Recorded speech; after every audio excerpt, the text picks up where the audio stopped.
അലൈക്കും വറഹ്മത്തുള്ളാഹി വബറകാതുഹു. അൽഹംദുലില്ലാഹ് വസ്സലാത്തു വസ്സലാമു അലാ അഷ്റഫിർ റസൂലില്ലാഹ് വഅലാ ആലിഹി വസഹ്ബിഹി അജ്മഈൻ. അമ്മാ ബഅദ്. ഏറ്റവും ബഹുമാനാദരവുകൾ നിറഞ്ഞ ഉസ്താദുമാരെ, രക്ഷിതാക്കളെ, പ്രിയപ്പെട്ട നാട്ടുകാരെ, സ്നേഹം നിറഞ്ഞ സുഹൃത്തുക്കളെ, മുത്ത് റസൂലിന്റെ ജന്മദിനം കൊണ്ടാടുന്ന ഈ സുന്ദര ദിനത്തിൽ ആ റസൂലിനെ കുറിച്ച് നിങ്ങൾക്ക് മുന്നിൽ രണ്ടു വാക്ക് സംസാരിക്കുവാൻ എനിക്ക് വിധി നൽകി തന്ന അള്ളാഹുവിനെ ഞാൻ ആദ്യമായി സ്തുതിക്കട്ടെ. അൽഹംദുലില്ലാഹ്.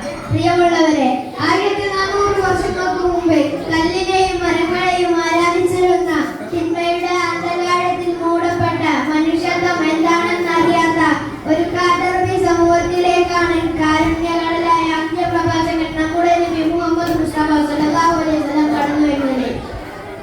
ചെറുപ്രായത്തിൽ തന്നെ അൽ-അമീൻ എന്ന പേര് ലഭിച്ച നമ്മുടെ നബിക്ക് കുറഞ്ഞ കാലം കൊണ്ട് തന്നെ ആ ജനതയ്ക്കിടയിൽ സത്യവും നീതിയും ധർമ്മവും പരത്തുവാനും